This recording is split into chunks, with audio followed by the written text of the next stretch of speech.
Good morning. Our hand today is going to be pocket 10. We're shorthanded right now with 5 players.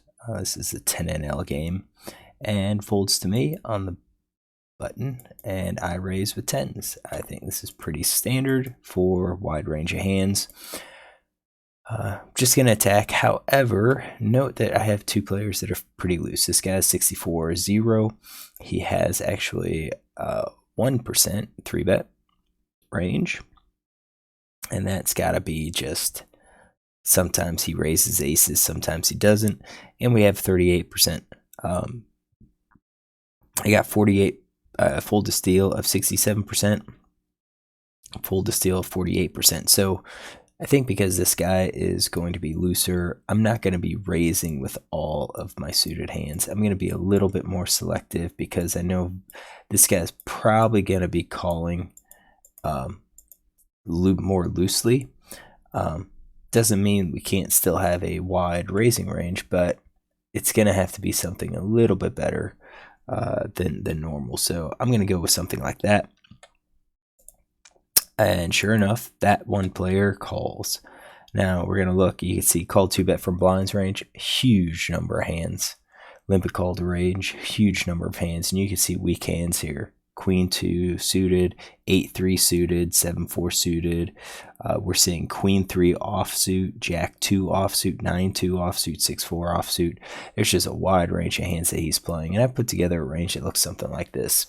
This is about 54%. Does that match what his range? Well, small blind plays 69%, but versus a 2-bet, he only has 44%. Or calls any bet 50%. So I do think this is probably a little bit better. Range. I gave him all the suited queens. Maybe he doesn't have all of the suited queens. I gave him like some of these. I would guess he has some of these, just low and high card offsuit hands, just based on his stats. And then these hands, I'll take him out. It gets us down to 53% instead of 54%. We'll be good. We will adjust, and we'll say 50% of the times he'll raise aces, 50% of the times he doesn't. He probably raised aces, but that was an early position. Will he always raise them? I don't know. And same thing, maybe he raises kings 50% of the time. Maybe he doesn't. He's just limping. Fairly passive. Moving forward, you can see his full to c-bet stats about 50%. So he's going to dump about 50% on the turn. And then when you get to the river, he's basically calling to see, is he going to connect? I think he's gradually calling as the odds as the prospects of him catching become worse. Big blind folds. So we see a flop of king 7-4. Not too bad. We have a 10 of spades. That reduces the number of flush combos that villain can have. King is out there, definitely. But when you look at all of his range, he has a lot of cards that could have missed. There's a lot of cards that could connect with a 7. They could connect with a 4. And I think if he's connected with anything, he's going to be calling. So he checks. I'm going to be betting top pair. Let's see here. At least top pair plus. That's 36%. And then we're going to be tossing in easily our draws, flush draws. We're going to be tossing in open enders, probably our gut shots, and then our small pairs here.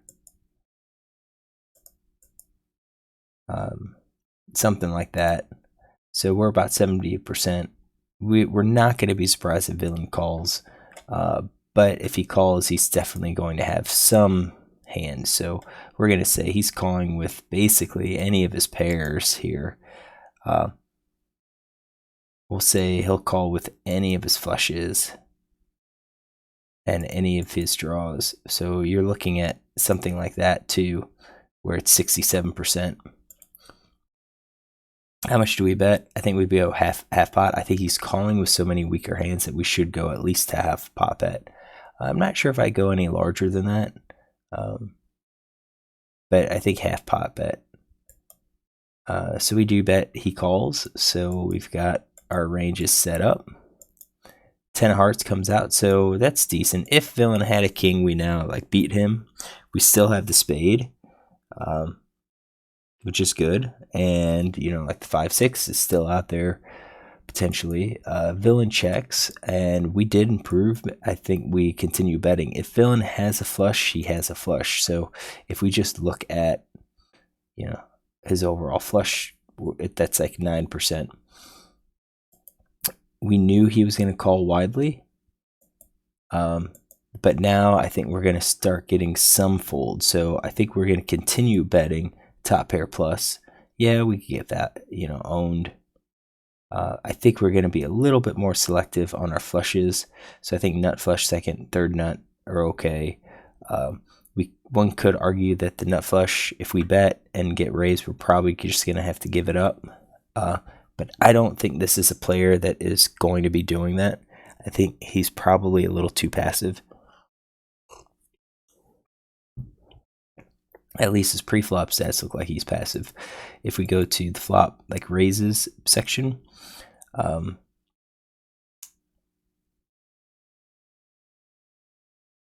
25, 2 bet, 3 bet. So that probably means he bets and then someone raises and he raises. No check raise. No raise C bet. Raise C bet again.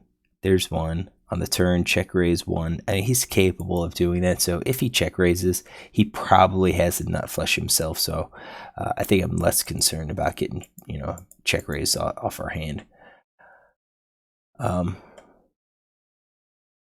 Probably include the open enders and the gut shots as well as in my bluffs.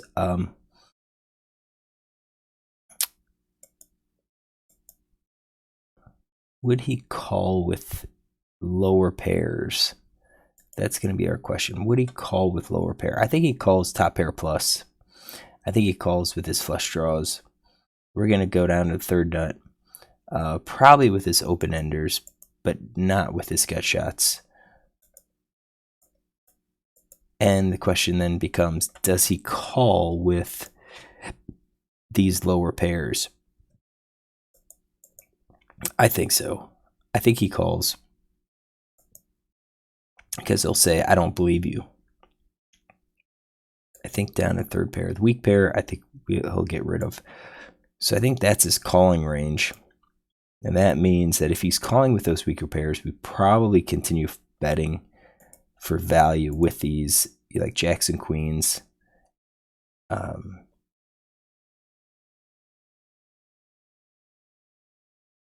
And probably with that 10 that we now connected with. I think 9s and 8s we check. I think we can check the rest and see what happens. So we bet half, which I'm glad we did, and then he calls, so we already have that, and then the river comes out with a jack of clubs. So that's, at this point, yeah, king jack improves to 2 pair. But we would have already had been beat on the flop if he had king jack, and then we catch and beat him. I honestly don't think ace queen's out there.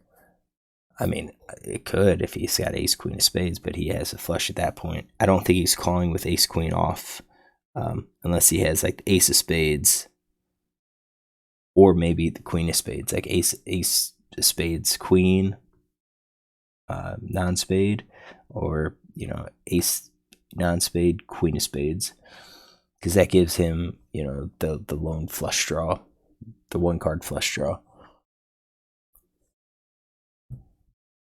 So villain checks. I do think at this point he probably would have bet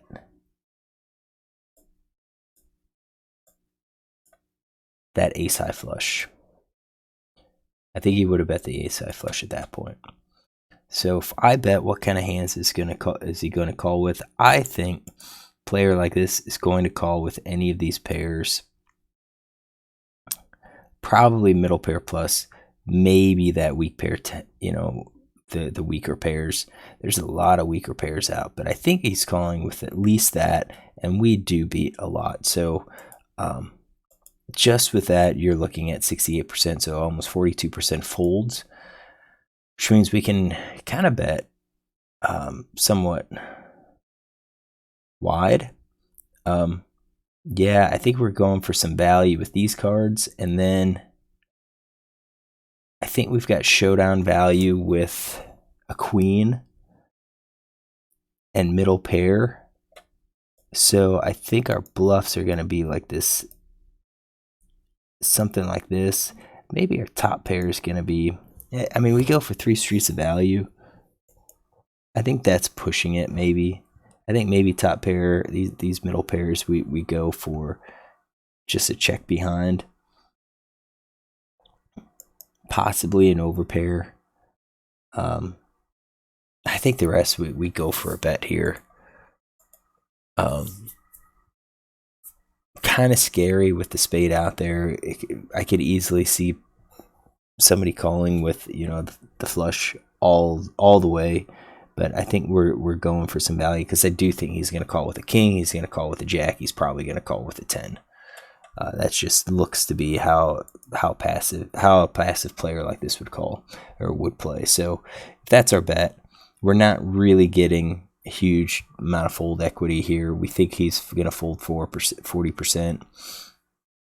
I feel like we should be bluffing a little bit more, but I don't really want to turn some of these weak. I mean, we could turn these weak pairs into bluffs. I mean, we could do that. Add in. This is like 7s, 4s, the 10s. Yeah, we could add those in as a bluff. In any case, I bet he calls. Unsure about that. Those middle, well, the jacks, I think he calls. So I show 10s. He shows king 4, which is he flopped it. So I didn't have king 4 in his range. That would be one of those 2 pair hands that he catches. And yeah, he didn't raise. He didn't check raise at any one point. That is in a calling range. So with that 2 pair, you can look at our betting range. If we just restrict it to 2 pair, we're going to beat him when we have king jack, king 10, king 7. And then we are going to get some folds here. So I think I got lucky. Got lucky by hitting that 10, but we also had the spade as well. Spade was going to be a good out. If the spade did fall, I'm not sure if villain would have called, but you know, by being aggressive, by continuing to bet here, we did get paid off. I was again surprised by his king 4, so we'll make a note here, and note that he didn't raise at all. So he called the button 3BB steal with the king of hearts, 4 diamonds. Then he's out of position and he check called 50%, check called 50%, check called 50% on a king, spades, 7 spades, 4 spades, 10 of hearts, and jack of clubs. So we've got this. We're gonna see king 4. Oh man, he flopped, you know, 2 pair, and he just check called 50% pot the entire time. So take that note. Would I have played anything differently? I would against different players. Against a more aggressive player, more aggressive opponent. I think I probably check behind on the turn. Yeah, we've got trip 10s, but I don't want to get raised on that turn and have to fold. And you could say, why would I fold trips? Well, I think the obvious is someone would be check raising the spades, and that would probably be the most likely scenario. So I'm giving up some equity if we're against a player like that. Like, I think a king calls, a lot of players. No one here, I think everyone here is too loose. But I think there's players that will call. Oh, here's one. Fold to c-bet, fairly high. This guy not so much, this guy not so much. But this guy, this folded c-bet so high that if he calls the flop, he probably has at least a king. I don't think he's calling with a 7 or a 4 or like under pairs. I think he's going to fold queens, jacks, 10s, and so forth. So we bet the flop. If he calls, we could be up against king, or we could be up against something like the spade, you know, the made flush, or like a pretty strong flush. So if we bet the turn then and he raises, I think we're just going to have to fold. It's not worth it because let's go back to the turn. Say this is it. If I bet 7 and he raises up to 28, just even with standard stacks, I would have to imagine that he's going to push the rest on the river. So I'm going to bet 28 or call that rest of the 28, which would be what, 21, on the hope that I fill up to make that call, because if I don't, I'm gonna have to be calling and hope that he doesn't have that spade, or that he doesn't connect with the flush draw if he happens to check raise with the flush draw. How many players actually check raise with draws? I think it's more likely that players will have the made flush at that point, and maybe not even the ace flush. That's a play where someone could be doing it with the queen flush, like queen jack of spades, queen 10 of spades. Now I have the 10, but queen jack of spades, because they're check raising with the hope that the other spade doesn't come out, giving the lone ace of spades a flush. So I think that's how I play it. So that's our hand. Hopefully you enjoyed it. If you liked it, look tomorrow for another one.